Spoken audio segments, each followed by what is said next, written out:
নমস্কার বন্ধুরা, আমার channel stitch and cook by সুমাতে আপনাদের সকলকে জানাই স্বাগত। তো দেখুন, এটা হচ্ছে আমার একটা হাতা। আজকে আমি খুব সহজে কীভাবে কুচি হাতা করতে হয় সেটা দেখাবো। তো আমার ভিডিও যদি দেখতে থাকেন, আমি 100% গ্যারান্টি আপনারা খুব সহজেই কিন্তু কুচি হাতাটা করতে পারবেন। তো আমার ভিডিওটা স্কিপ না করে দেখতে থাকুন, তাহলেই বুঝতে পারবেন। তো দেখুন, এটা আমি নিচের পট্টিটা নিয়েছি, এটা হচ্ছে আমি নিচে কুচি দেবো, ঠিক আছে?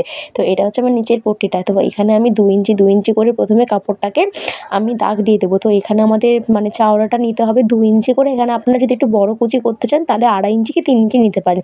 আমার এখানে খুব ছোট্ট কুচি হবে, তার জন্য আমি এখানে 2 ইঞ্চি নিয়েছি এবং লম্বাটা একটু বেশি করেই নেবেন, ওটার কোনো মাপ নেই। তো এবার দেখুন, 2 ইঞ্চি করে যে আমি কাপড়টা কেটেছি, এটাকে প্রথমে 2 ফোল্ড করে নেব, ঠিক আছে? 2 ফোল্ড করে হাতে একটু নখ দিয়ে চেপে দেবো। এরপর আমি এখানে কুচিটা করা শুরু করব। তো দেখুন আমি কীরকমভাবে করছি। তো যে দিকটা খোলা দিক, ওই দিকটা কিন্তু বাঁ দিকে রেখেছি, নিয়ে এবার আমি কুচিটা ফেলাবো। তো এরকমভাবে 2 ফোল্ড করে কিন্তু কুচিটা করলে কুচিটা খুব সুন্দর হয়। আপনারা 1 ফোল্ডও করতে পারেন, তখন কুচিটা কিন্তু অতটা ভালো দেখায় না। এটা আমি 2 ফোল্ডে করছি, কুচিটাতে খুব সুন্দর হয়। দেখুন আমি যেভাবে করছি, এরকম একটা করে ভাঁজ দেবেন, দিয়ে কিন্তু সেলাইটা করে দেবেন। দেখুন আমি কীরকমভাবে করছি, আমার হাতের দিকে লক্ষ্যটা রাখুন। জাস্ট এরকমভাবে কুচিটা রাখছি এবং একটার উপর একটা করে সেলাই দিয়ে যাচ্ছি। তো এরকমভাবে পুরো আমি এখানে কুচিটা করে নিয়েছি। তো দেখুন, এবার এখানে আমি 2টো করে সেলাই দিয়ে দিয়েছি।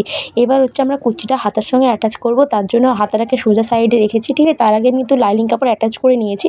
তো এবার দেখুন, আমি হাতাটার উপর দিয়ে রেখেছি সোজার উপর থেকে, এবং কুচিটা তার উপর এরকমভাবে রাখবো, রেখে এই কুচির উপর দিয়ে একটা করে সেলাই করে দেবো। তো দেখুন আমি এখানে সেলাইটা করে নিয়েছি। এবার কী করতে হবে, এবার জাস্ট ধরবো, ধরে এরকম ঘুরিয়ে দেবো। তো দেখুন এখানে কত সুন্দর কুচিটা কিন্তু পড়েছে। আপনারাও কিন্তু করলে এইভাবে সহজে, খুব সহজে কিন্তু 2 মিনিটে কুচিটা করতে পারবেন, এবং এটা হাতে খুব সুন্দর ভালোও দেখায়। তো দেখুন এরকমভাবে করে নিয়েছি, এবং হাত দিয়ে একটু সেট করে দেবেন। এবার হচ্ছে আমরা এখানে মানে উপর দিয়ে চাপ সেলাই দেবো। তো চাপ সেলাইটা কিন্তু কুচির ওপরে দেবেন না, এইরকমভাবে কাপড়টা রেখে দেবেন না। তো এই যে এক্সট্রা যে কাপড়টা, এটা কিন্তু হাতার দিকে থাকবে, তার উপর দিয়ে কিন্তু আমরা চাপ সেলাইটা দেবো, ঠিক আছে? দেখুন আমি এক্সট্রা কাপড়টা কিন্তু হাতার দিকে রেখেছি, রেখে এর ওপর দিয়ে আমরা চাপ সেলাইটা দেবো। কুচির ওপরে কিন্তু কোনো রকমের চাপ সেলাই দেবেন না, তাহলে কিন্তু সেটা কোনো কাজ হবে না, কোনো ভালো হবে না। তো দেখুন এরকমভাবে দিয়ে দিয়েছি এবং চাপ সেলাইটা করে নিয়েছি। তো দেখুন এখানে কত সুন্দর কুচিটা হয়েছে, আপনারা নিজের চোখে দেখতে পাচ্ছেন। এবং আমার ভিডিও যদি ভালো লাগে অবশ্যই লাইক করবেন, চ্যানেলটিকে সাবস্ক্রাইব করবেন নতুন ভিডিও পাওয়ার জন্য। তো দেখুন এখানে কত সুন্দর কিন্তু কুচিটা হয়ে গিয়েছে। আপনারা খুব সহজেই কিন্তু এভাবে কুচি করতে পারবেন। তো আপনারা কমেন্টে জানাতে পারেন কিন্তু। তো আজকের জন্য টাটা।